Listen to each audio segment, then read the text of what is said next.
आमे वर्तमान देखिबा कोन पाई प्रॉब्लम आसुची आ सबुठो बड़ कथा आमे मन रखिबा इटा प्रभुंकर मांकर करुणा प्रभुंकर एक महार्ग उपहार हमको देइचंती लाइव डिवाइन जो थे तात्विक निश्चय किंतु ता सहित मध्य व्यवहारिक व्यवहारिक क्षेत्र रे मध्य केते गुडे कथा हम माने सब जानी छे बुझी परजे मु कहूने जे लाइव डिवाइन को हम संपूर्ण भाव में प्रभु जो चेतना रे आकु लिखिचंती तार जो तात्विक दिगटा को आम बुझी परिया किंतु तथापि तांकर कृपा थिबारु आम एपर्यंत पढ़ी आछिलेनी मु जा सुनुची अपा भाई माने मध्य आम जो प्रथमे आरंभ करथिले मन पुत्र अभिष्ठा वर्तमान आम डिलाइट ऑफ एक्जिस्टेंस को आसिला बेले भितरे आम भितर अनेक ताको भितर थिबा कौन से गोटे कथा को बुझी जमी तत्व टी बुझी से बोले क्लारिफाए हो जाइयो निज संपूर्ण नुहे आम जो से दिन पंचम पैराग्राफ टी आलोचना अल्प किसी करिचे जो जगह छाड़ीचे से कथाटा प्रभु बहुत सुंदर कथा कहते प्रभु कहते if we regard it dispassionately and with a sole view of accurate it माने जो डिलाइट ऑफ एक्जिस्टेंस को कहते dispassionately and with a sole view of accurate and unemotional appreciation ये तीन पॉइंट को आम जोर दे लिखा कौन गोटे हूँ डिस्पैशनेट आ गोटे sole view of accurate and unemotional third हूँ अनइमोशनल एप्रिसिएशन माने डिस्पैशनेटली माने निरपेक्ष भाव में देखा निर्मोह भाव में देखा गोटे जगह आम केवल धरिकी रखानी निरपेक्ष भाव में कथा को विचार करिया and with a sole view of accurate माने यथार्थ भाव में तार मूल्य ठीक ठीक भाव में तार मूल्यटा को निरूपण करवा से एक दृष्टिकोण नवा तृतीय हूँ एन इमोशनल एप्रिसिएशन ये तीन कथा को प्रभु कहते इमोशनल हूँ अनइमोशनल एप्रिसिएशन इमोशनल हूँ आवेगपूर्ण ये हूँ आवेगहीन तमाने एठी जदि आम निरपेक्ष भाव में नवा एवं आकुरेसी गोटे सोल व्यू भाव में नवा आवेगहीन भाव में आलोचना करवा से दृष्टिपात आम नवा ग्रहण को ग्रहण करवा कौन देखा एक्चुअली आम देखा वी शैल फाइंड दैट आम कौन पाइबा that the sum of the pleasure of existence far exceeds the sum of pain of existence तमाने ये जो अस्तित्व टी आमर अच्छी से एक्जिस्टेंस रो प्लेजर भी अच्छी पेन भी अच्छी आम जिते जहाँ तत्व दृष्टि चिंता कले भी आम जापर आम जीवन में जंत्रणा दुख भी अच्छी आमर भी प्लेजर अच्छी प्रभु ये गोटे कथा कहते आम तार सम काढ़ा आम केते आम जीवन में आम सुख पाचे आनंद पाचे आ केते परिमाण में आम जंत्रणा पाचे मैंने आमर अस्तित्व आम हिसाब करिया से कहते जदि समष्टि बाहर करवा सब आनंदर सुखर अस्तित्व जो सुख से फार एक्सीड्स से पेन ऑफ एक्जिस्टेंस को बहुत किसी अतिक्रमी जीव से अवश्य से कहते appearance and individual cases to the contrary notwithstanding आम एमती बाहर देखिले बाहर जजमेंट कले जन जन इंडिविजुअल केस रे आम पाइबा व्यक्तिगत क्षेत्र में तार दुखर मात्रा तीव्र थाई आम भी देखुचु मैंने एमती जनकर घर ना तार घरे जी रोजगारिया पुओ से रोगग्रस्त आउ अन्य अल्टरनेटिव तार किसी ना बचा ना ता छड़ा पिलाटी को ट्रिटमेंट कर ना ये सब जगह दुखटा बहुत गंभीर भाव में अच्छी से गुड़ी छाड़देले इन जनरल प्रभु कहते आम जगत भितर जिते गुड़िक इवेंट हूँ व्यक्तिगत क्षेत्र में ଜାଗତିକ କ୍ଷେତ୍ରରେ ସବୁ ଯଦି ଆମେ ନେବା ଆକାଉଣ୍ଟ କୁ, ତାହେଲେ ଦେଖିବା ଯେ ସେ ଆନନ୍ଦର ଅସ୍ତିତ୍ୱର ଯୋଉ ଆନନ୍ଦ, ତାହାର ପରିମାଣଟା ଅଧିକ ଅଛି। ଆନନ୍ଦର ସମସ୍ୟାଟା ଦୁଃଖର ସମସ୍ୟା ଅପେକ୍ଷା ବହୁତ ଗୁଣ ଅଧିକ। ତ ଗୋଟେ ଉଦାହରଣ ଯାଇପାରେ, ମୁଁ କହିଥିଲି ବୋଧେ, ଆମେ ସାଧାରଣତଃ ଦେଖିବା ଆକାଶଟା ପ୍ରାୟ ମେଘମୁକ୍ତ ଥାଏ। ଗୋଟିଏ ସିଜନରେ କେବଳ ଆମେ ତାକୁ ବାଦଲ ଦେଖୁ, ନହେଲେ ଅନ୍ୟ ସମୟରେ ନୁହେଁ। ଯୋଉ ବର୍ଷା 3 ମାସ ଆସେ, ସେଇ ଆଷାଢ ଶ୍ରାବଣ ଭାଦ୍ରବ, ସେଇ ସମୟରେ ଆକାଶଟା ବେଳେ ବେଳେ ମେଘାଚ୍ଛନ୍ନ ହେଇଯାଏ, ଆଉ ବାଦଲ ଆସେ ଚାରିଆଡୁ ଆବୃତ କରି ରଖେ। ଅବଶ୍ୟ ବାଦଲ କିଛି ସବୁବେଳେ ପରମାନେଣ୍ଟ ନଥାଏ, ପଳେଇଯାଏ। କିନ୍ତୁ ଏଣ୍ଟାୟାର ବର୍ଷଟାକୁ ଯଦି ଆମେ ସବୁ ଋତୁଟାକୁ ଆମେ ନବା ଆକାଉଣ୍ଟକୁ, 365 ଦିନ ଯାକ ଆମେ ଦେଖିବା ସେଥିରୁ 50-60 ଦିନ ବାଦଲ ଘେରା ହେଇଥିବ। ବାଦଲ ତାକୁ ବୁଡେଇକି ଡୁବେଇକି ରଖିଥିବ, ତା ଚାରିଆଡେ ପ୍ରସାରିତ ହେଇକି ରହିଥିବ, ନହେଲେ ଅନ୍ୟ ସମୟରେ ନିର୍ମଳ ଆକାଶ। ଯେମିତି ନଦୀରେ ବି ମଧ୍ୟ ସେଇ ବର୍ଷା ଦିନେ ପାଣିଟା ଗୋଳିଆ ଥିବ, ତା ପରବର୍ତ୍ତୀ ଶରତ ଋତୁ ଆସିଲା ପରେ ପ୍ରାୟ till the end of the summer ପାଣିଟା ପୁରା ନିର୍ମଳ ଥିବ। ତ କଥା ହଉଛି, ଆମେ ସେଇ ଆଖିଟା ପଡେ କେବଳ ସେ ଗୋଳିଆ ପାଣି ଉପରେ, ଏଠି ଆଖିଟା ପଡେ କେବଳ ସେଇ ଆକାଶର ମେଘୁଆ ଆକାଶ ପଡେ। ଆମେ ମନେକର ଗୋଟେ କଣ୍ଟେନରରେ ପାଣି ପୁରେଇଛେ, ପାଣି 2-3 ପଶିଛି, କିନ୍ତୁ ଆମକୁ ଯଦି ଜଣକୁ ପଚାରିବା କଣ ତୁ ଦେଖୁଛୁ ବୋଲି, ସେ କହିବ ଏଥିରେ ତ କିଛି ପାଣି ପୂରଣ ହେଇନି, ଆଉ କିଛି ପୂରଣ ହେବାକୁ ଅଛି। ତାମାନେ 1/3 ଅନାନୁମାନିକ ପୂରଣ ନ ହେଇଥିବା ପାଣି ଯୋଉ ସେ କହିବ, 2/3 ପାଣି ଅଛି ବୋଲି ସେ କହିବନି ସେ କଥା, ଯେ ଏଥିରେ ପ୍ରାୟତଃ ପାଣି ଅଛି, ଆଉ ଅଳ୍ପ କିଛି ପାଣି ଯେହେତୁ ପୂର୍ଣ୍ଣ ହେଇଯିବ। ଏଇ ହଉଛି ଆମମାନଙ୍କର ଚିନ୍ତାଧାରା। ଏଇ ଦୃଷ୍ଟିରୁ ଆମେ କଥାଟାକୁ କେତେବେଳେ ଦୁଃଖ ସୁଖ ଆକୁ ସବୁ ଆକାଉଣ୍ଟକୁ ନଉ। ତେଣୁ ଏଇଟାକୁ ଆମେ ନର୍ମାଲ ଷ୍ଟେଟଟାକୁ ଆମେ ନଉନା। ଗୋଟେ ମୁଁ ଭୁଲି ଯାଇଛି, ସବୁଠୁ ଇଣ୍ଟରେଷ୍ଟିଂ, କେମିତି ଜଣେ ରାସନାଲିଷ୍ଟ ହେବେ, ସତ କଥାଟା ସହଜରେ ନେଇପାରିବ, ଯୋଉଟା ଯାହା ଭବିତବ୍ୟ। ମୁଁ ତାଙ୍କ ନାଁ ଭୁଲି ଯାଇଛି। ସେ ଗୋଟେ ଚରିତ୍ର, ଗୋଟେ ବହୁତ ମାନେ ନୋବେଲ laureate, ତାଙ୍କର ଉପନ୍ୟାସର ଗୋଟେ ଚରିତ୍ର। ତାଙ୍କ ମା ଯେତେବେଳେ ମରିଗଲେ, ସେ ଜମା କାନ୍ଦିଲେ। ସମସ୍ତେ ପଚାରିଲେ, ଏ ଲୋକଟା କଣ, ମା ଏତେ ଦିନ ଧରି ତୋର ଜନ୍ମ ଦେଲା, ତୋ କଥା ବୁଝିଲା, ସବୁ କଲା, ସେ ମରିଗଲା, ତୁ କାନ୍ଦୁନୁ କାହିଁକି? ସେ କହିଲା, ଯୋଉ ମା ମତେ ଏତେ ଦିନ ଯାକ ସବୁ ଯାକ ମୋ କଥା ବୁଝିଛି, ସେଥିରେ କେତେ ମତେ ଆନନ୍ଦ ଦେଇଛି କହିହେବନି। ମା ବର୍ତ୍ତମାନ ରୋଗଗ୍ରସ୍ତ ହେଇଛି, କଷ୍ଟ ପାଉଛି, ମୁଁ ଦେଖୁଛି। ତେଣୁ ମରିଗଲେ ତ ସେ ଆହୁରି ଖୁସିରେ ରହିବ ନା, ମରିଗଲେ ମୁଁ ଆସିଥିଲେ କାନ୍ଦିବି କାହିଁକି? ଏଇ ଦୃଷ୍ଟିକୋଣ କାହାର ଆସିବ? ଯାହାର ଦୃଷ୍ଟିକୋଣଟା ନକାରାତ୍ମକ ହେଇଥିବ, ଯେ ରାସନାଲ ନୁହେଁ, ଇରାସନାଲ, ସେ ଦୃଷ୍ଟିକୋଣ ସେ ଜାଣିବ। କିନ୍ତୁ ସେ ଯୋଉ ଚେତନାରେ ଅଛି, ବୁଝି ସାରିଛି ଯେ ମୃତ୍ୟୁଟା ବରଂ ତାର ଉଚିତ। ମୁଁ ପ୍ରାକ୍ଟିକାଲି ଦେଖିଛି ଜଣକୁ, ମୋର ସେ ରିଲେସନ, ତାଙ୍କ ମାଆକୁ କ୍ୟାନ୍ସର ହେଇଥିଲା।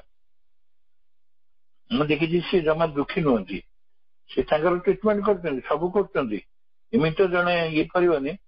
କିନ୍ତୁ ସେ ସବୁବେଳେ ପ୍ରାର୍ଥନା କରୁଛନ୍ତି, ସେ ଆମ ମା ଶ୍ରୀରଣଙ୍କର ଧାରାର, ସବୁବେଳେ ସେ ପ୍ରାର୍ଥନା କରୁଛନ୍ତି, ମା ଲୋ ତୁ ଆଉ ଏତେ କଷ୍ଟ ଦେନା, ଯାହା ତ ପାଇଲା ତାକୁ ଆଉ, ତୁ ତ ଚାହିଁଲେ ତାର କର୍ମଫଳକୁ ଲାଘବ କରିପାରିବୁ, ତାକୁ ଆଉ କଷ୍ଟ ଦେନା, ତାକୁ ଏ ସଂସାରରୁ ନେଇଯା, ସେ ପୁଣି ପରବର୍ତ୍ତୀ ଜୀବନରେ ଆସି କଣ କରିବ ନେଇଯା। ଏଟା କେତେ ଲୋକ କରିବେ, କହିପାରିବେନି ନା। କେତେ ସୁନ୍ଦର ଭାବରେ ପ୍ରଭୁ ସେଇଥିପାଇଁ ଏ କଥା ଗୁଡାକ କହୁଛନ୍ତି। ତାପରେ ଆଉ ତାଠୁ ଆହୁରି ଗୋଟେ ଉଚ୍ଚତର କଥା କହୁଛନ୍ତି, ଆମେ ସବୁ ଶବ୍ଦ ଗୁଡାକ, ବାକ୍ୟ ଗୁଡାକ ଟିକେ ଭଲକି ଦେଖିବା, ଆଦ୍ୱାରା ଆଉ କିଛି ଯୋଡିବାର ନାହିଁ ମଧ୍ୟ। And that the active or passive surface or underlying feature of existence is the normal state of nature। ସେ କହୁଛନ୍ତି ଯେ ଅନେକ ଜିନିଷ ଆମେ ଉପରେ ସର୍ଫେସରେ ରହିଲେ ଅସଲ କଥାଟା ଆମେ ଜାଣିପାରିବାନି, ଆନନ୍ଦଟାକୁ ଯେ ଆମର ନର୍ମାଲ ଏକଥା ବୁଝିପାରିବାନି ଆମେ।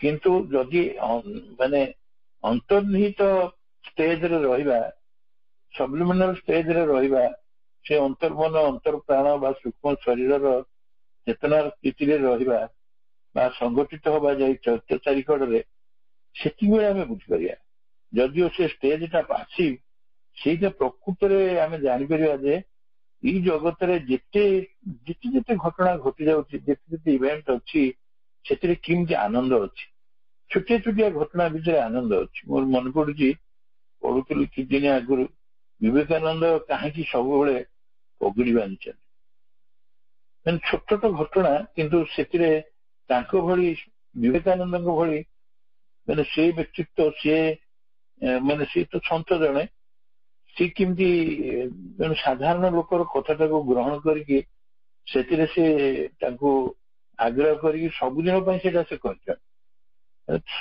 ଥରେ ସେ ରାଜସ୍ଥାନର ମରୁଭୂମି ଜାଗାରେ ସେ ଲେଖା ହେଇଛି ନିଜେ ନିଜର କଥାଟା ମରୁଭୂମି ଦେଇକି ସେ କ୍ରସ କରୁଥିଲେ ବହୁତ ଖରା ହେଇଛି ଦେଖିଲେ ଜଣେ ସ୍ତ୍ରୀ ଲୋକ ତାଙ୍କୁ ଡାକୁଛି କହୁଛି ବାପା ଟିକେ ଶୁଣିଲୁ ତୁ କୁଆଡେ ଯିବୁ ସେ ଯୋଉ ଜାଗାଟା ଦେଖେଇଦେଲେ ସିଏ ମରୁଭୂମିରେ ଆଉ କିଛି ବହୁତ ଗୋଟେ ବାଟ କ୍ରସ କରି ସେପଟକୁ ସେ ଯିବେ ସେ କହିଲେ ତୁ ଆଗ ପାଣି ଟିକେ ପିଇଲୁ ତାପରେ ତାକୁ ପାଣି ପିଇବାକୁ ଦେଲେ ତାଙ୍କର ଯୋଉ ସେପଟେ ସବୁ ନର୍ଥ ସାଇଡ୍ ରେ ଆମେ ଯେମିତି ଶାଢୀ ପିନ୍ଧୁ ଶାଢୀ ପିନ୍ଧନ୍ତିନି ସେମାନେ ସବୁ ଯୋଉ ସେଲୱାର ପଞ୍ଜାବ ପିନ୍ଧନ୍ତି ତା ଉପରେ ଗୋଟେ ଇଏ ପକେଇଥାନ୍ତି ସେଇଟାକୁ କହିଲେ ତୁ ବାପା ତ ମୁଣ୍ଡରେ ବାନ୍ଧେ ଏଇ ଯୋଉ ଗରମ ଏଇ ଯୋଉ ଖରା ହଉଛି ମୁଣ୍ଡ ଫଟା ଖରା ହଉଛି ବାନ୍ଧେ ସେ ତାକୁ ବାନ୍ଧି ସାରିଲା ପରେ ପାଣି ପିଇ ସାରିଲା ପରେ ତାଙ୍କୁ କି ସନ୍ତୋଷ ଆସିଲା ଅନ୍ତର୍ଗତ ଭାବରେ ସେଇ ଦିନଠାରୁ ସେ କେବେ ପଗଡି ଖୋଲି ନାହାନ୍ତି। ବହୁତ ରେୟାର କେସରେ ଆପଣ ଦେଖିବେ ସ୍ୱାମୀ ବିବେକାନନ୍ଦଙ୍କର ଗୋଟେ ପଗଡି ବାନ୍ଧୁଥିବେ ସବୁବେଳେ। ମୁଁ ଅନେକ ଥର ଭାବେ କାହିଁକି ସେ ପଗଡି ବାନ୍ଧୁଥିଲେ ତା ପଶ୍ଚାତରେ କଣ ସତ୍ୟ ଅଛି ତା ପଶ୍ଚାତରେ ଏଇ କଥା ହିଁ ସତ୍ୟ। ତେଣୁ ସିଏ ସେଠି ମେନସନ କରିଛନ୍ତି ସତେ ଯେମିତି ସିଏ ମାନେ ମୋ ଠାରୁ କଣ କଣ କେତେ ଗୁଣରେ ବିଜ୍ଞ ସେ କେତେ ତାଙ୍କର ଦୂରଦୃଷ୍ଟି କେତେ ତାଙ୍କର ବ୍ୟବହାରିକ ଜ୍ଞାନ ସେ କଥା ସେ କହୁଛନ୍ତି। ମୁଁ ଗୋଟେ ଏକ୍ସାମ୍ପଲ କହିଲି ତାପରେ ସେ କହୁଛନ୍ତି ଏଇ ଯୋଉ ପ୍ରିଜରଟା ଏକ୍ଜିଷ୍ଟେନ୍ସର ପ୍ରିଜରଟା ଏଇ ଅନ୍ତର୍ଗତ ଯୋଉ ପାସିଭିଟି ଥିଲେ ବି ସେ ବୁଝିପାରିବ ନର୍ମାଲ ବୋଲି ଏଇଟା ହଉଛି ପ୍ରକୃତିର ଗୋଟେ ନର୍ମାଲ ଅବସ୍ଥା କିନ୍ତୁ ପେନ୍ ଟା ସବୁବେଳେ କଣ୍ଟ୍ରାରି ପେନ୍ ଗୋଟେ ଅଳ୍ପ ସମୟ ପାଇଁ ଆସିବ ସେଇଟା ଗୋଟେ କଣ୍ଟ୍ରାରି ଅକରେନ୍ସ ସେ କଣ କରିବ ନା ଟେମ୍ପୋରାରିଲି ସସ୍ପେଣ୍ଡ କରିଦବ ଆମେ ଯୋଉ ଖୁସିରେ ପାଆନ୍ତୁ ନ୍ୟାଚୁରାଲ ଖୁସିଟା ଆସନ୍ତା ତାକୁ ସେ ସସ୍ପେଣ୍ଡ କରିଦବ କାହିଁକି ନା ତାର କାମ ହେଲା କଣ କଣ ଗୋଟେ କଥା ଲଦିଦବ ଗୋଟେ ନର୍ମାଲ ଷ୍ଟେଟ୍ ଉପରେ ସ୍ୱାଭାବିକ ଅବସ୍ଥା ଉପରେ ଗୋଟେ କଣ ଲଦିଦବ ଯଦିଓ ସେଇଟା ଗୋଟେ କମ ସମୟ ପାଇଁ ଆସିବ ଟେମ୍ପୋରାରୀ ପାଇଁ ଆସିବ କିନ୍ତୁ ସେଇଟା ବେଶୀ ଆମ ମନରେ ରହିବ। ମଣିଷ ଯେତେ ଗୋଟେ ଧର ମନେକର ଜୀବନ ସାରା ବହୁତ ଭଲରେ ରହୁଛି ସେ ପ୍ରାୟ ରହୁଛି କୌଣସି ସମୟରେ ତାର ଦୁସ୍ଥିତି ହେଇଗଲା ବ୍ୟବସାୟରେ ଡାଉନ ହେଇଗଲା କିମ୍ବା ତାର ଗୋଟେ ଅପ୍ରତିଷ୍ଠିତ ଭାବରେ କିଛି ଗୋଟେ ଘଟଣା ଘଟିଲା ତାର ପରିବାରର ଯେ ରୋଜଗାରିଆ ପୁଅର ମନେକର ମୃତ୍ୟୁ ହେଇଗଲା କିଛି କଣ ଗୋଟେ ହେଇଗଲା ତାକୁ ଯନ୍ତ୍ରଣା ଆସିଲା କିନ୍ତୁ ସେଇଟାକୁ ସେ ପୁରା ନେଇଯାଏ ଯେ ୟୁନିଭର୍ସାଲ ଭାବରେ ନେଇଯାଏ ଏଇଟା ମୋର ସବୁଦିନ ଅଛି।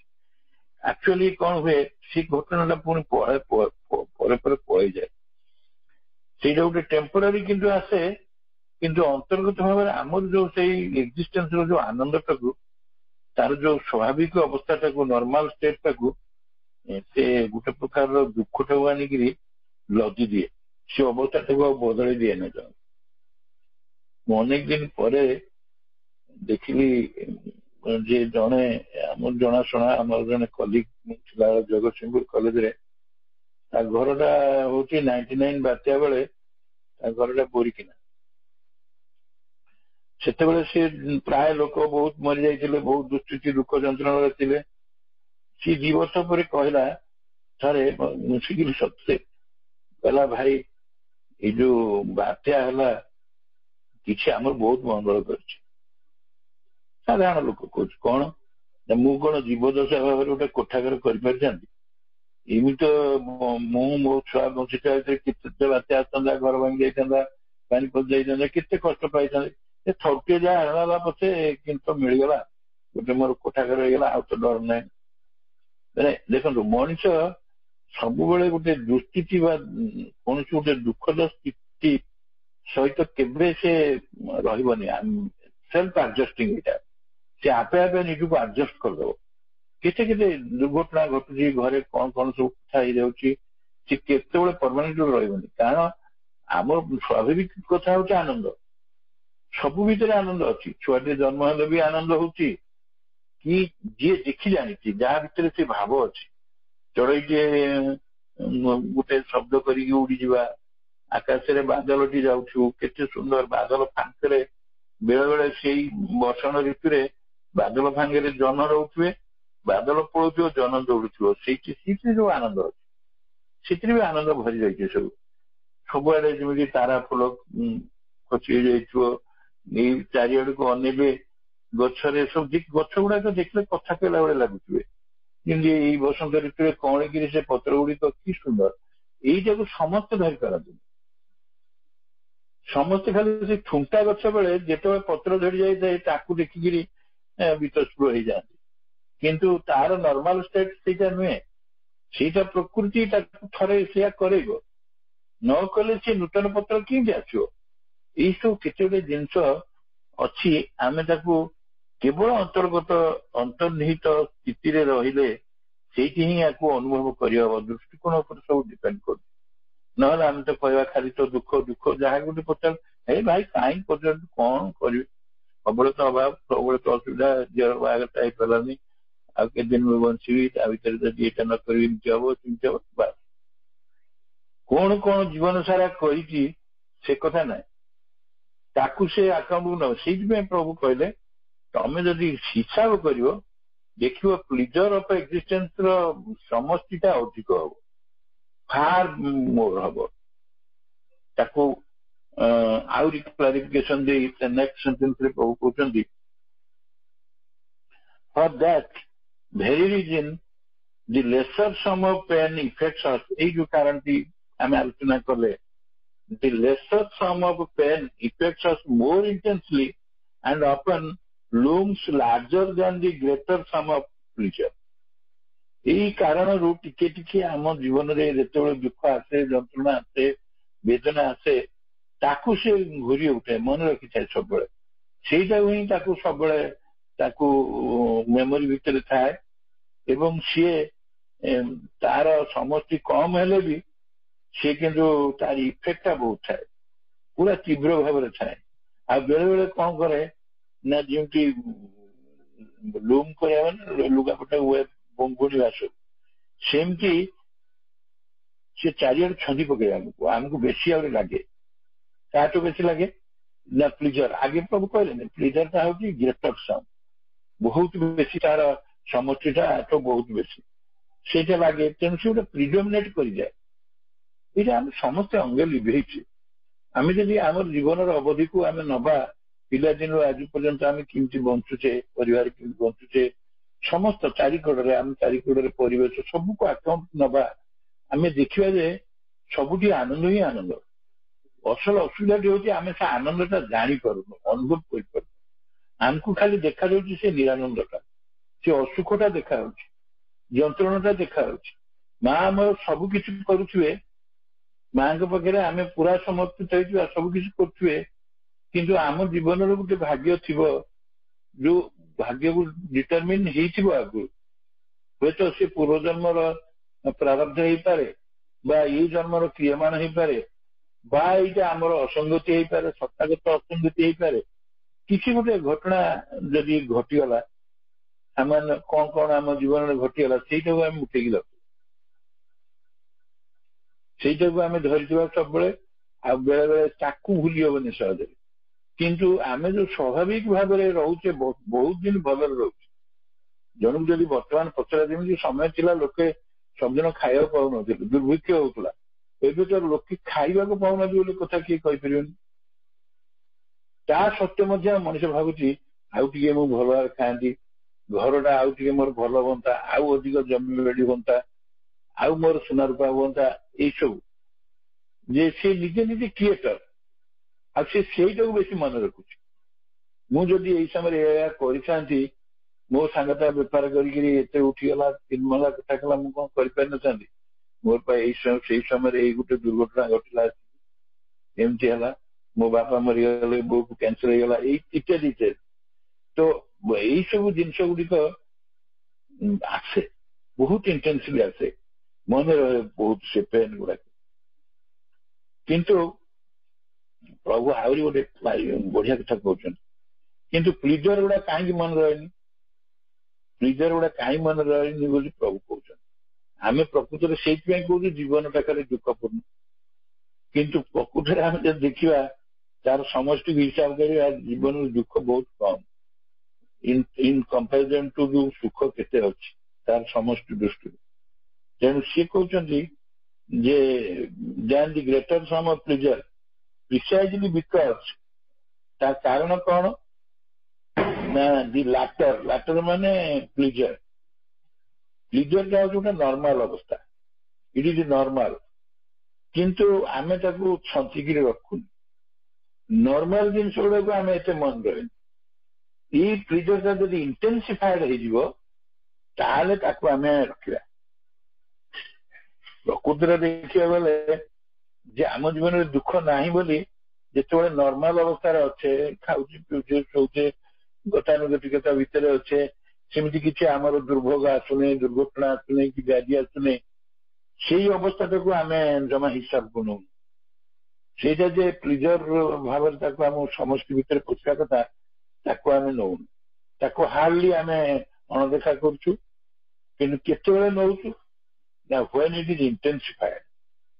ଇଣ୍ଟେନ୍ସିଫାଏଡ ମାନେ ଇଏ ପୁରା ତୀବ୍ର ଭାବରେ ଯେତେବେଳେ ଆସୁଛି, ସେତିକି ବେଳେ କେବଳ ଆମେ ତାକୁ ନଉଛେ ଆକାଉଣ୍ଟକୁ। It just like a wave of happiness. ୱେଭ୍ଟା ଯେମିତି ଉପରକୁ ଉଠିକି ଯାଏ, ଆମେ ସମୁଦ୍ରରେ ଦେଖିଥିବା ୱେଭ୍ଟା ଠିକ ସେ ଉଦ୍ବେଳିତ ହେଇକିରି ଯେତେବେଳେ ରହେ, ଠିକ ସେଇଭଳିଆ ଯେତେବେଳେ ଆସିବ, ମାନେ ହର୍ଷରେ ବିଭୋର ହେଇଯିବ ଯେତେବେଳେ, ସେତିକିବେଳେ ମଣିଷ କେବଳ ମନେ ରଖିବ ହଠାତ୍ ତାର ଗୋଟେ ଲଟେରୀ ଲାଗିଗଲା, ପୁଅଟା IAS ପାଇଗଲା, ବହୁତ ଦିନ ଚେଷ୍ଟା କରୁଥିଲା, ଦେଖିଲା ଏତେ ସଞ୍ଚିକି ରଖିଥିଲା, IIT ରେ ସେ ଟପର ହେଇଗଲା, ପୁରା ଗୋଟେ ଜୋନର ଟପର ହେଇଗଲା। କିମ୍ବା ତା ନିଜ ଜୀବନରେ ଗୋଟେ ଅପ୍ରତ୍ୟାଶିତ ଭାବରେ ଗୋଟେ ଚାକିରି ଯଦି କରୁଛି, ତାର ଗୋଟେ ପ୍ରମୋସନ ଆସିଲା, ପ୍ରମୋସନଟା ଏମିତି ଆସିଲା ଯେ କେତେ ଜଣ ସୁପରସିଡ୍ କରିକି ପ୍ରମୋସନ ପାଇଲା ଗୋଟେ ହାୟର ପୋଷ୍ଟକୁ।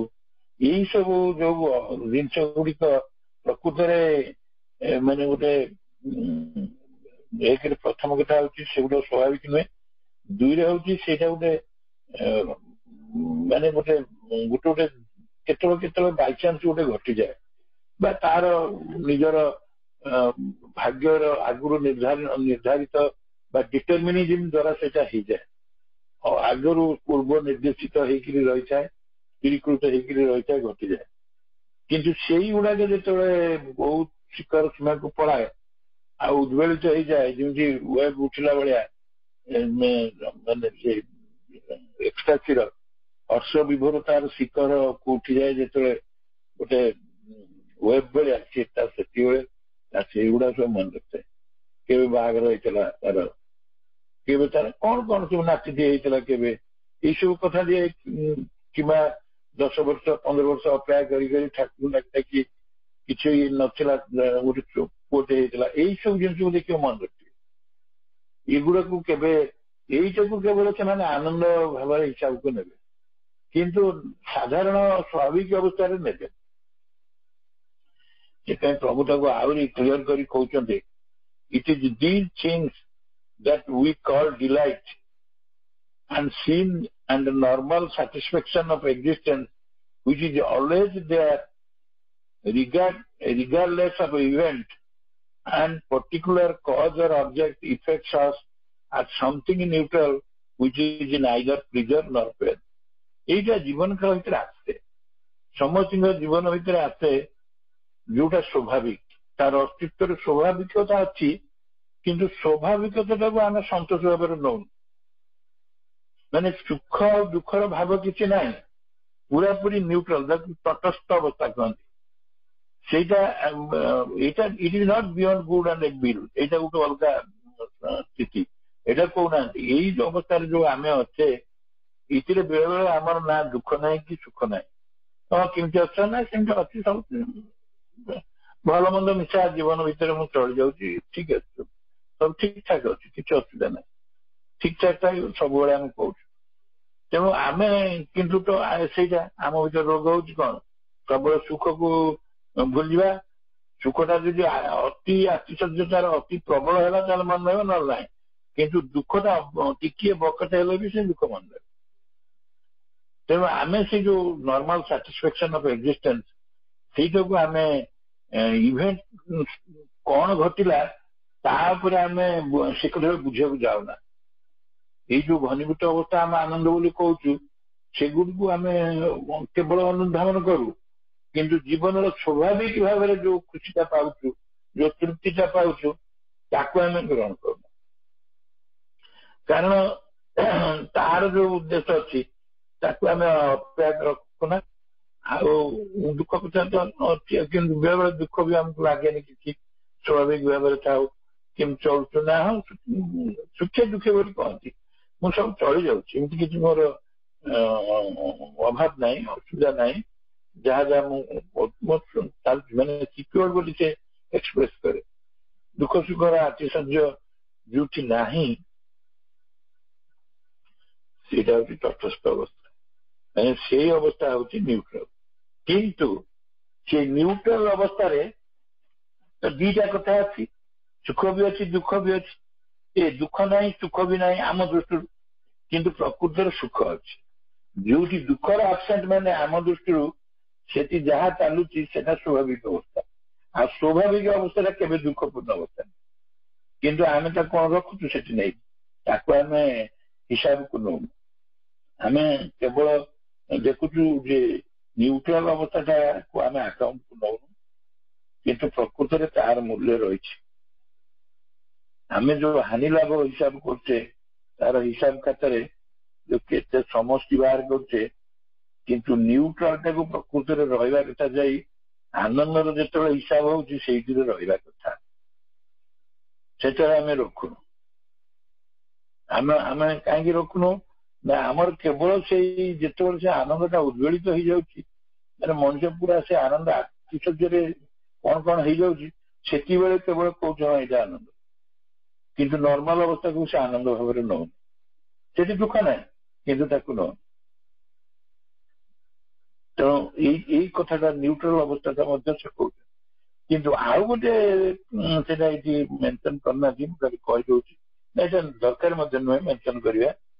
ଯୋଉଠୁ beyond and good and evil ଯେତେବେଳେ ମଣିଷ ତାର ଚେତନାର ବିଷତୀର୍ଣ୍ଣତାକୁ ପଳେଇଯାଏ, ଏଇ ଜଗତରୁ ପଳେଇଯାଏ, ସେତେବେଳେ ତାର ଭଲ ମନ୍ଦ ସହିତ କିଛି ନଥାଏ, ତଟସ୍ଥ ତା ସହିତ ସେ କନସର୍ନ ନଥାଏ। ଭଲ ବି ଯେମିତି ଲାଗେ ମନ୍ଦ ବି ସେମିତି ଲାଗେ, ଆମ ଦୃଷ୍ଟିରୁ ଯୋଉଟା ଭଲ ମନ୍ଦ ସିଏ ଗୋଟେ ଅଲଗା ପ୍ରକାର ସିଚୁଏସନରେ ଥାଏ, ଗୋଟେ ତାକୁ ଆଫେକ୍ଟ କରେନି, ଅନଆଫେକ୍ଟେଡ ଷ୍ଟେଜରେ ଥାଏ। ସେ କଥାଟା ପ୍ରଭୁ ଏଠି କହୁନାହାନ୍ତି। ଏଠି କହୁଛନ୍ତି ଯେ ଆମେ ଏଇ ଯୋଉ ନର୍ମାଲ ଅବସ୍ଥାଟା ବି ଆମର ଆନନ୍ଦର ଅବସ୍ଥା, ଆକୁ ଆମେ କାହିଁକି ଲୋଡୁନୁ, ଆକୁ ଆମେ କଣ ପାଇଁ ସେ ବାଲାନ୍ସ ଖାତାରେ ହିସାବ ଖାତାରେ କାହିଁ ଲେଖୁନୁ, ଆମେ ତାକୁ ତ ଲେଖିବା କଥା ନା। ସେଇଠୁ ତାପରେ ସେ କହୁଛନ୍ତି କୋଉଠି ପ୍ରୋବ୍ଲେମ କୋଉଠି ଆସୁଛି ସେଇ କଥା କହିଛନ୍ତି। ଏଇଟା ଇମ୍ପୋର୍ଟାଣ୍ଟ ବାକ୍ୟ ଗୋଟେ, it is there a great practical fact. ଏ କଥାଟା କାହିଁ ହଉଛି ନା ଏଇଟା ହଉଛି ଗୋଟେ ସବୁଠୁ ଶ୍ରେଷ୍ଠ ବ୍ୟବହାରିକ ସତ୍ୟ। କଣ ବ୍ୟବହାରିକ ସତ୍ୟ?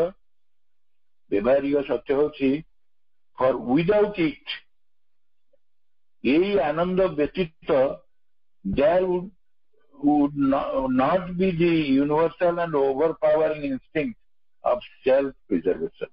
ଦେଖିଲେ, ଗୋଟେ ସାର୍ବଜନୀନ ଏବଂ ଗୋଟେ ଶକ୍ତିଶାଳୀ ପ୍ରବୃତ୍ତି କାହାର?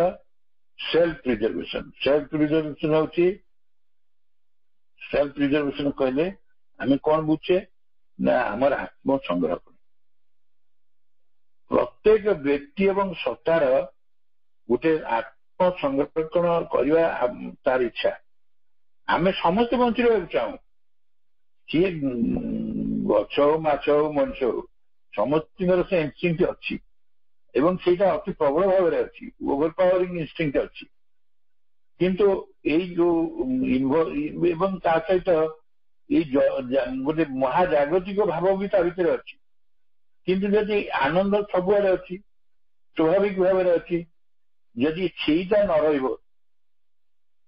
ଉଦାଉଟ୍ ଆନନ୍ଦ, ଉଦାଉଟ୍ ଇଟ୍ କେମିତି ରହିବ ଏ ଜଗତ? ରହିବ ନା ଆମର ଯୋଉ ଚାହୁଁଛୁ ଆମେ ଆତ୍ମ ସଂରକ୍ଷଣର ଯୋଉ ମୂଳ ପ୍ରବୃତ୍ତିଟା, ମଣିଷର ଜନ୍ମ ମାନେ ତାର ସେ କେମିତି ବଞ୍ଚିବ, ଯେତେ ପ୍ରକାର ପରିସ୍ଥିତି ଆସୁ ତାର ଗୋଟେ ସେଲ୍ଫ ପ୍ରିଜର୍ଭେସନ, ତାର ଏଟା ଇନହେରେଣ୍ଟ, ପୁରା ସ୍ୱତଃସ୍ଫୂର୍ତ୍ତ ଭାବରେ, ଆଉ ସେଟା ଇନଷ୍ଟିଙ୍କ୍ଟ।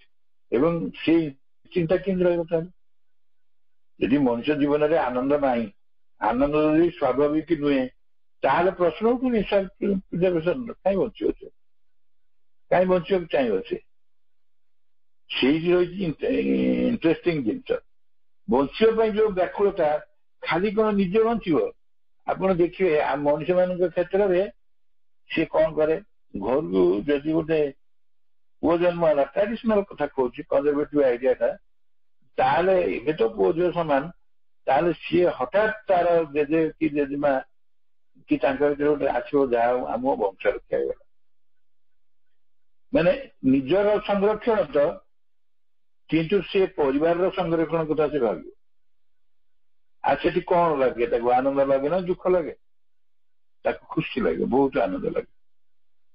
ତେଣୁ ମୂଳ ପ୍ରବୃତ୍ତିଟା ହଉଛି ସେଇଆ। ମୂଳ ପ୍ରବୃତ୍ତି ନହେଲେ କାର୍ଯ୍ୟକାରୀ ହେଇପାରୁନଥାନ୍ତା ଯଦି ଆତ୍ମସଂରକ୍ଷଣ ନଥାନ୍ତା ଏବଂ ଏଇ ସ୍ୱାଭାବିକ ଆନନ୍ଦ କାମ୍ୟ ହୋଇନଥାନ୍ତା। ତେଣୁ ଆନନ୍ଦ ସ୍ୱାଭାବିକ ଭାବରେ କାମ୍ୟ, ଆଉ ବଞ୍ଚିବା ମଧ୍ୟ କାମ୍ୟ। ଯାହା ଦ୍ୱାରା ଯେତେ ଆମେ ଦେଖୁଛୁ କଷ୍ଟ, ଆମେ ତ ଉଦାହରଣ ଦେଲେ ନା, ଯେତେ ପ୍ରକାରର କଷ୍ଟ ଜୀବନରେ ଆସିଲେ ବି ସେ କଷ୍ଟଟା ବୁଝିଯାଏ, ଆଉ ନହେଲେ ମଣିଷ ପାଗଳ ହେଇଯାଆନ୍ତା। ଏ ପ୍ରବୃତ୍ତିଟା ଏମିତି ଭାବରେ ଭଗବାନ ଆମକୁ ଦେଇଛନ୍ତି, ସିଏ ଅସଲ ସୃଷ୍ଟି କରିଛନ୍ତି ଆନନ୍ଦରୁ ନା, ସିଏ ତାକୁ ଭୁଲେଇ ଦେବେ ପୁରା। ଅଘଟଣ, ଦୁର୍ଘଟଣା କି ଦୁଃଖଦ ଘଟଣା ତାକୁ ସବୁ ଭୁଲିଯିବ। ପୁଣି ମଣିଷ ଆଜ ୟୁଜୁଆଲ ସ୍ୱାଭାବିକ ଭାବରେ ଯେମିତି ବଞ୍ଚୁଥିଲା ବଞ୍ଚିବ। ସେଇ ଯୋଉ ଗୁଡିକ କୋଉଠି କୋଉଠି ତାର କାହା ଭିତରେ ଯାଇକି ରହିଯିବ। ଏବେ ଦେଖୁନାହାନ୍ତି ଆପଣଙ୍କର କିଛି ପୂର୍ବରୁ ଯୋଉ ହେଇଥିଲା, କଣ ତାକୁ କୁହନ୍ତି, ଏବେ ଯୋଉ ହେଇଥିଲା, ସେଥିରେ କେତେ ଲୋକଙ୍କର ଜୀବନ ପଳେଇଲା ସବୁ। କେତେ ପରିବାରର ନିଜ ନିଜର ଆତ୍ମାର ଅତି ଆତ୍ମୀୟ ଲୋକ ସବୁ ପଳେଇଲେ କୋଭିଡରେ। କିନ୍ତୁ ତାପରେ କଣ ହେଇଛି, ସବୁ ଜଗତଟା, ସଂସାରଟା ବର୍ତ୍ତମାନ ସ୍ୱାଭାବିକ। ସେତେବେଳେ ବାହାରକୁ ବାହାରିଲେ ଏଇଟା କରିବ, ଅମୁକ ଜାଗାକୁ ଗଲେ ପିନ୍ଧିବ, ଏଠି ଏଇଆ କରିବ, ସେଇଆ କରିବ, ସବୁ ଗୁଡିକ ଥିଲା। ମଣିଷ କେତେ ଭୟଭୀତ ଅବସ୍ଥାରେ ଥିଲା ଏବଂ ସମସ୍ତେ କନସର୍ନ ଥିଲେ। କିନ୍ତୁ ସେ ପୁଣି କୁଆଡେ ପଳେଇଲା? ଅବିକା ସବୁ ସ୍ୱାଭାବିକ। ତେଣୁ ଅହେତୁକ ଆନନ୍ଦଟା ଯିଏ ଆସେ, ସେ ଆନନ୍ଦଟା ପ୍ରକୃତରେ ତାର ମୂଳ ବୀଜଟି ହଉଛି ଡିଲାଇଟ୍ ଅଫ୍ ଏକ୍ଜିଷ୍ଟେନ୍ସ, ଡିଲାଇଟ୍। ସେଇଥିପାଇଁ ପ୍ରଭୁ ପୁଣି ଆଉ ତାକୁ କ୍ଲାରିଫାଇ କରିବାକୁ ଏଇ ଚାପ୍ଟର ଲାଷ୍ଟର ଯୋଉ ବାକ୍ୟଟି ଏଇଟା କହୁଛନ୍ତି, in that balance we enter only positive pleasures on one side and discomfort and pain on the other. ଏଇ ଯୋଉ ହିସାବ ଖାତାଟି ହେଇଛି, ବାଲାନ୍ସ ସିଟ୍ଟି, ତାର ଦିପଟ ସାଇଡ୍ ଅଛି। କେତେ ଇନକମ୍ ଆଉ ଏକ୍ସପେଣ୍ଡିଚର ଅଛି, ତାହା ଆମେ ଆଣିଲୁ ଆଉ କେତେ ଇଏ କଲୁ, ଖର୍ଚ୍ଚା କଲୁ। ସେମିତି ଏଠି ଆମେ ଦିଟା ମଝିରେ ଗୋଟେ ଗାର ଦେଇ ଦିପଟ କରିଦେବା। ଗୋଟେ ପଟରେ ପ୍ଲିଜରକୁ ରଖିବା, ଆଉ ଗୋଟେ ପଟରେ ଡିସ୍କମ୍ଫର୍ଟ ଆଉ ପେନ୍ ଏଗୁଡାକ ରଖିବା। ସବୁ ଅସ୍ୱସ୍ତି, ଯନ୍ତ୍ରଣା, ଦୁଃଖ ଏଗୁଡାକ ରଖିବା। କିନ୍ତୁ ଆମେ ହିସାବ କଲାବେଳେ, ସେ ଖାତାଟାକୁ ଦେଖିଲା ବେଳେ କଣ କରୁନା, ଯେହେତୁ ସ୍ୱାଭାବିକ କଥାଟା, ନର୍ମାଲ କଥାଟା ରହିବା କଥା ପ୍ଲିଜରରେ, ତାକୁ ରଖିନଥାଉ। ହଁ, ତ ଏଇଟା ତ ଆମର ଏଇଟା ବାର୍ଥ ରାଇଟ୍, ସେଟାକୁ ରଖିନଥାଉ। ଅଳ୍ପ ଟିକେ ସେ ବାଲାନ୍ସ ସିଟ୍ରେ ଅଳ୍ପ ଥାଏ, ପେନ୍ଟା ଥାଏ, କିନ୍ତୁ ସେଇଟା ଆମକୁ ବହୁତ ତୀବ୍ର ଭାବରେ ଆମକୁ ଆଫେକ୍ଟ କରେ। ପେନ୍ ଆଫେକ୍ଟସ୍ ଅସ୍ ମୋର ଇଣ୍ଟେନ୍ସଲି ବିକଜ ଇଟ୍ ଇଜ ଆବନର୍ମାଲ। କଥାଟା କିନ୍ତୁ ପ୍ରଭୁଙ୍କର କି ସୁନ୍ଦର ଭାବରେ ନେଇ ଆସୁଛନ୍ତି। ବିଜୟଟା ନର୍ମାଲ ଆମ ସପ୍ତାହ ପେନ୍ଟା ହଉଛି ଆବନର୍ମାଲ ଟୁ ଆୱାର ବିଗ୍। ପ୍ରକୃତରେ ଆମର ମୌଳିକ ଯୋଉ ଗଠନ ପଦ୍ଧତିରେ ଆମେ ଯେମିତି ଆସିଲେ ଯୋଉଟାକୁ ଧରିକି ଯିଏ ସୃଷ୍ଟି କଲା ଯୋଉ ଦୃଷ୍ଟିରୁ ଆସିଲେ ସେଥିରେ ପ୍ରକୃତରେ ସ୍ୱାଭାବିକ ନୁହେଁ ଯନ୍ତ୍ରଣାଟା ବା ଦୁଃଖଟା ନୁହେଁ, କିନ୍ତୁ ସେଇଟା ଆମକୁ ଆଫେକ୍ଟ କରେ ବହୁତ ମାନେ intense contrary to our natural tendency. ପେନ୍ଟା ଆମର କଣ୍ଟ୍ରାରି ବାଧକ ଗୋଟେ ସବୁବେଳେ ସେ ମାନେ ତାକୁ ଅପୋଜ କରୁଥିବ, ତାପରେ ଗୋଟେ ବିରୋଧାଭାସ ଆଣୁଥିବ। ଆଉ କଣ is experience as an outrage on our existence, an offense, an external attack on what we are and seek to। ସେତିକି ଖାଲି ନୁହଁ, ସେଇ ଅଳ୍ପ ସମୟ ପାଇଁ ଅଳ୍ପ ଗୋଟେ କିଛି ଘଟଣା ଘଟିଲା, ଦୁଃଖ ଆମକୁ ଦେଲା, ଆମ ଜୀବନ କ୍ଷେତ୍ରରେ ସିଏ ସବୁ ଉପଦ୍ରବ କରିବ ଏବଂ ଆସିକି କଣ କରିବ, ଆମର ଯାହା ଯାହା ସମ୍ଭାବନା ଅଛି ସ୍ୱାଭାବିକତା ଯାହା ଅଛି ତାକୁ ସେ କଣ କରିବ, ଗୋଟେ ଆକ୍ରମଣ କରିବ, ବାହାର ଆକ୍ରମଣ କରିବ। ଆମେ ଯାହା ଚାହୁଁଛୁ ସେ ଆମ ଉପରେ ସୃଷ୍ଟି କରିବ, ଏମିତି ଭାବରେ ବାହ୍ୟ ଆକ୍ରମଣ କରିବ ସବୁ ଯେମିତି ଆମର ଆନନ୍ଦଟା କୁଆଡେ ଲିଭିଯିବ। କିନ୍ତୁ ଆନନ୍ଦ କୁଆଡେ ଲିଭିବନି। ଗୋଟେ ଇଣ୍ଟରେଷ୍ଟିଂ ଜିନିଷ ମୋର ଏବେ ମନେ ପଡିଲା, ଏଇ ଯୋଉ ଗୁରୁ ପୂର୍ଣ୍ଣିମାଟା କରାଯାଏ ଆଷାଢ ମାସରେ, ଜାଣିଛନ୍ତି କାହିଁକି କରାଯାଏ? ଗୁରୁ ପୂର୍ଣ୍ଣିମାଟା ଆଷାଢ ମାସରେ କରିବାର ବଡ ମୁଖ୍ୟ କାରଣ ହଉଛି ଯେ ଆଷାଢ ମାସରେ ସବୁଆଡେ ବେଳେ ବେଳେ ଆମେ ଦେଖୁ ବାଦଲ ଘୋଡି ହେଇଛନ୍ତି। ବାଦଲ ସବୁ ଜଣେ ଜଣେ ପ୍ରଖ୍ୟାତ ଗୁରୁ କହିଲେ ବାଦଲ ଗୁଡିକ ହଉଛନ୍ତି ଶିଷ୍ୟ, ଲୁଚିକି ରହିଛନ୍ତି ସେ ଯେ ପୂର୍ଣ୍ଣଚନ୍ଦ୍ର, ସିଏ ହଉଛନ୍ତି ଗୁରୁ। ଦିନେ ନା ଦିନେ ସିଏ ବାଦଲ ଗୁଡିକ ପଳେଇବେ ମାନେ ତାଙ୍କ ଭିତରୁ ସେଇ ଯୋଉ ଅନ୍ଧକାରଟା ତୁଟିଯିବ। କାହିଁକି ଯିବ ନା ପୂର୍ଣ୍ଣଚନ୍ଦ୍ର ଯେତେବେଳେ ଆସିଯିବେ ସିଏ ଆଉ ବାଦଲକୁ ରଖେଇଦେବେ, ସିଏ ପୁରା ଦୂର କରିଦେବେ। ତାହା ହିଁ ଗୁରୁ କରନ୍ତି। ତେଣୁ ସେଇଟା କିଏ ଟେମ୍ପୋରାରୀ?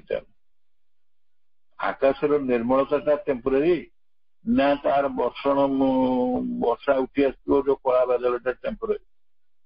କିନ୍ତୁ ମଣିଷ ସେଇ ଟିକେ ଟିକେ ଇଏଟାକୁ ପୁରା ଭାବେ ଯେ ଏଇଟା ହଉଛି ମାନେ ତା ଜୀବନରେ ସ୍ୱାଭାବିକ ନୁହେଁ, କିନ୍ତୁ ସେଇଟାକୁ ତୀବ୍ର ଭାବରେ ସେ ଅଭିଭୂତ ହେଇଯାଏ ସେଥିରେ, ଆଉ ସେ ଜୀବନ ପାଇଁ ଜମା ଅନୁକୂଳ ନୁହେଁ।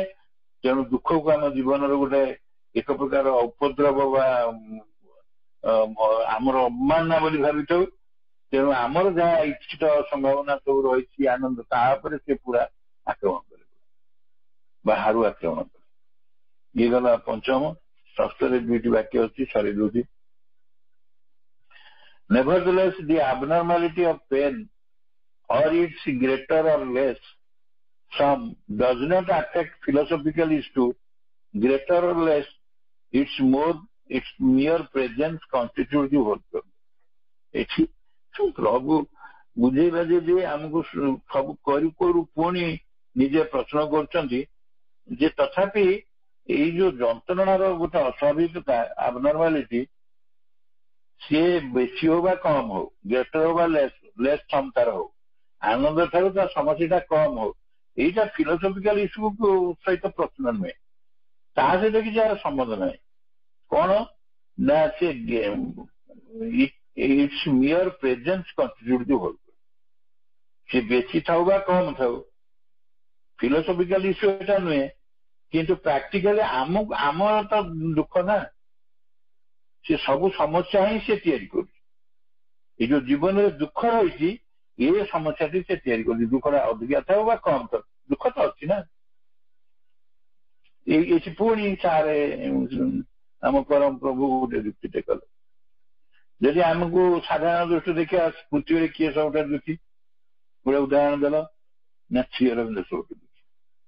ଇଏ ଗୋଟେ ଦୃଷ୍ଟିକୋଣରୁ ଯଦି କୁହାଯିବ ଜଗତରେ କିଏ ସବୁଠୁ ସୁଖୀ, ନା ଶ୍ରୀ ଅରବିନ୍ଦ।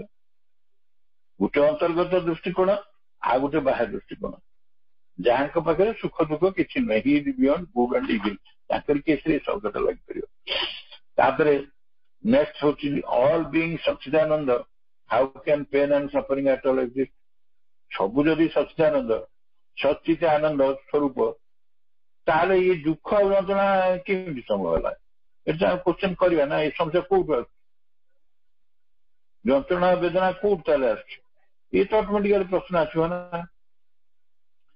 সেটা সে প্রশ্নକୁ କେମିତି ପ୍ରଭୁ ନିଜେ ପ୍ରଶ୍ନ କରିଦେଲେ ଆମ ମୁଣ୍ଡରେ ତ ପଶିବନି ସେ ସେଠୁ କେମିତି କହୁଛନ୍ତି ଦେଖ ଦିସ୍ ଦି ରିଅଲ ପ୍ରୋବ୍ଲେମ ପ୍ରକୃତରେ ତାର ମୂଳ ସମସ୍ୟା କଣ is often further confused by a false issue starting from idea of personal extra cosmic God and a partial issue the ethical difficulty दीटा कारण से देखिले कौन ना गोटे जिनस होची सेटा एथिकल डिफिकल्टी से कहते जे गोलमालिया कहीं हला ना ये जो समस्या टी आसला नीतिगत जीवन सब असुविधा सृष्टि असुविधा टी आसला समस्या भाव कहीं ना मंदिर शुणु व्यक्तिगत ईश्वर को कल्पना कराई जितेबले आमे नहीं गलु व्यक्तिगत ईश्वर व्यक्तिगत ए व्यक्तिगत माने व्यक्ति रूप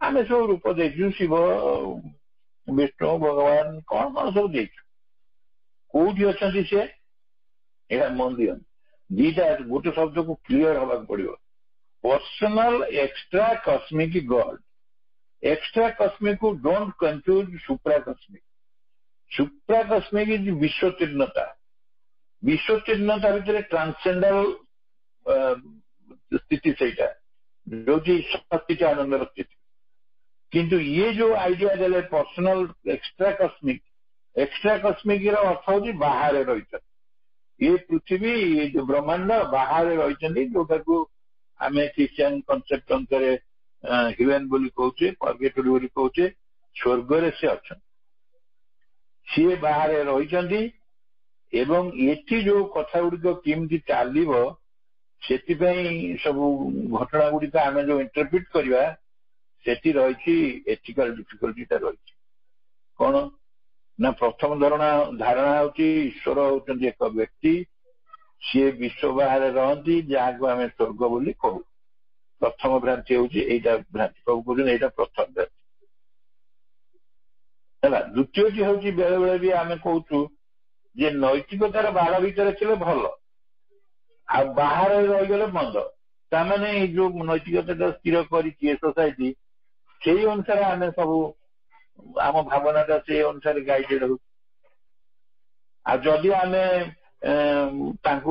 से बाहर को पढ़ाऊँ ताल आम कहूँ सी अमंगल भगवान सब दोष कर भगवान आम दुख कष्ट कहीं देले आम एक्स्ट्रा कस्मिक गॉड को आम सुप्रा कस्मिक सचित आनंद सहित एकाठी कर तो प्रोब्लेम आसे आम आउ केते कथा सृष्टि करन क्षीरसागर अच्छा लक्ष्मीचांग सांगे अच्छा वैकुंठ अच्छा पिला छुआ कर संसार कर रही बेले बेले झगड़ा भी लगुंट ये कथा जी नैतिकतार बंचुची सी नैतिकता बुझुआ न बुझु सी ग्रहण कर क्षुद्रता भितर अच्छे ये गोटे लिमिटेड कॉन्ट्रैक्टेड कॉन्सेप्ट प्रभु कहते व्यक्ति रूप दबा आगु भी आम आलोचना करें से प्रकृत में निजर अहंकार को केन्द्र में रखी चारिकड़ जाक विभिन्न निजर सब ईश्वर सृष्टि कर बुलाऊँ चारिकड़ तेणु गोलमालिया परिस्थिति एवटू आरंभ है ये प्रोब्लेम आरंभ है एवटू चलो आउरी केते गोलमाल हम से गोलमाल पर नेक्स्ट चैप्टर में जाकि तार सॉल्यूशन बाहर से प्रभु ही समाधान देवे आगुड़िक आमर से पूरा आमको टक्सी टेबल पकई आम सब धारणा को बदल देवनी यथार्थता जहाँ आलोचना कली महाप्रभु पाद तले या समर्पी देली समस्त नमस्कार बहुत धन्यवाद वंदे मातरम।